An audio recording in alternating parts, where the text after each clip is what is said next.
Hi అండి, welcome to Telugu Vantasala and talks.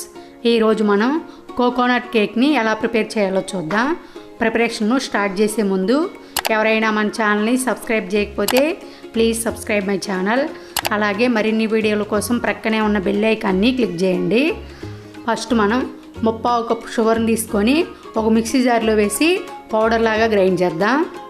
మనం 3/4 cup షుగర్ని తీసుకుంటే 1 కప్పు వరకు షుగర్ పౌడర్ వస్తుంది. ఇప్పుడు నేను ఈ రెసిపీ ఫస్ట్ నుండి లాస్ట్ వరకు కూడా ఒకే కప్పు మెజర్మెంట్ని తీసుకుంటున్నాను.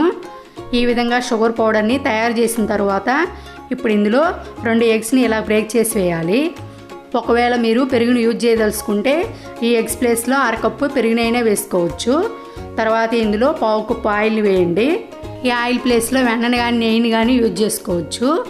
అలాగే ఆయిల్ కూడా స్మెల్ వచ్చే ఆయిల్స్ని వాడకుండా స్మెల్ రాని ఆయిల్స్ అంటే సన్ఫ్లవర్ ఆయిల్స్ లాంటివి వాడాలి. ఇప్పుడు ఈ మిక్సీ జార్కి మూత పెట్టి ఒకే డైరెక్షన్లో బాగా మొత్తం కలిసేలా గ్రైండ్ చేద్దాం. ఈ విధంగా గ్రైండ్ చేసిన తర్వాత దీన్ని ఒక మిక్సింగ్ బౌల్లోకి వేద్దాం. తర్వాత ఇదే మిక్సింగ్ బౌల్లోకి 1 కప్పు ఎండు కొబ్బరి పొడిని వేయాలి. ఈ ఎండు కొబ్బరి పొడి అనేది నేను 3/4 కప్పు ఎండు కొబ్బరి ముక్కలను తీసుకొని మిక్సీ జార్లో వేసి గ్రైండ్ చేస్తే నాకు 1 కప్పు వరకు ఎండు కొబ్బరి పొడి వచ్చింది. ఈ ఎండు కొబ్బరి పొడిని గ్రైండ్ చేసి కాకపోయినా తురుమైనా ప్రిపేర్ చేసుకోవచ్చు. అలాగే ఈ కొబ్బరి పొడిని మనం బయట షాపుల్లో దొరికే పొడిని అయినా వాడుకోవచ్చు.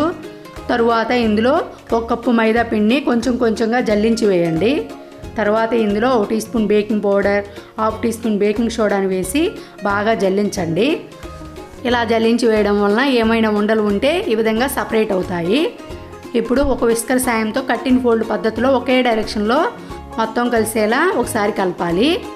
తరువాత 3/4 కప్పు పాలను తీసుకొని కొంచెం కొంచెంగా యాడ్ చేస్తూ కట్ అండ్ ఫోల్డ్ పద్ధతిలోనే ఒకే డైరెక్షన్లో కలపాలి. ఈ పాలు అనేది కాచి చల్లార్చిన పాలు అండి. అలాగని ఫ్రిడ్జ్లో ఉండి తీసిన చల్లటి పాలను వాడకూడదు, ఎందుకంటే కేక్ సరిగా పొంగదు. అలాగే పాలను ఒకేసారి యాడ్ చేయొద్దు. ఒకేసారి ఎక్కువ మొత్తంలో పాలను యాడ్ చేస్తే కేక్ బ్యాటర్ లూజ్ అయ్యే ఛాన్స్ ఉంటుంది.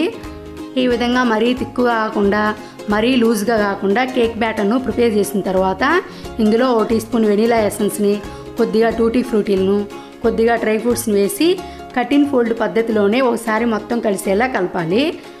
ఒకవేళ మీ దగ్గర వెనీలా ఎసెన్స్ లేకపోతే 1/2 టీ స్పూన్ యాలకుల పొడిని వేయండి. అలాగే ఈ టూటీ ఫ్రూటీలు, డ్రై ఫ్రూట్స్ ఆప్షనల్ అండి, మీకు ఇష్టం ఉంటే వేయండి, లేకపోతే లేదు.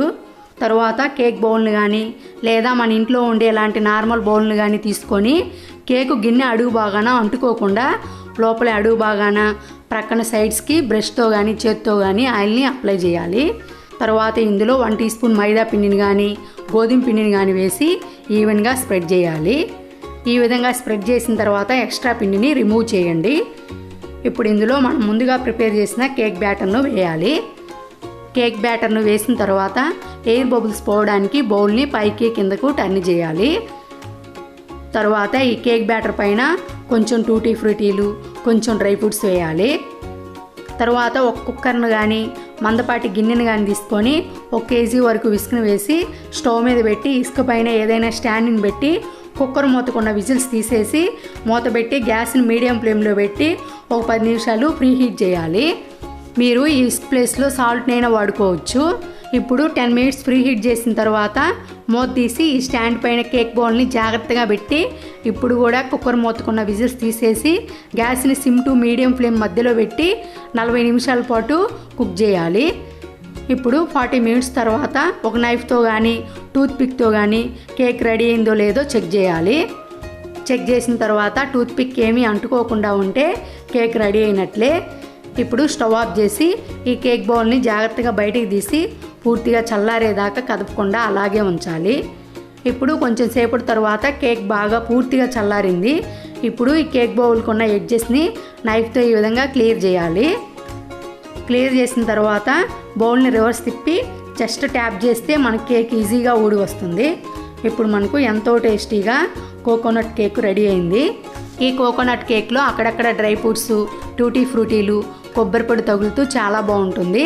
చూశారు కదండి కోకోనట్ కేక్ని ఎలా ప్రిపేర్ చేయాలో. ఈ వీడియో కనుక మీకు నచ్చినట్లయితే లైక్ చేయండి, షేర్ చేయండి, సబ్స్క్రైబ్ చేయండి. అలాగే రెసిపీస్లో ఏమైనా సజెషన్స్ కానీ కొత్త రెసిపీస్కి ఏమైనా ఐడియాస్ కానీ వదలుచుకుంటే కింద కామెంట్ సెక్షన్లో కామెంట్ చేయగలరు. Thank you.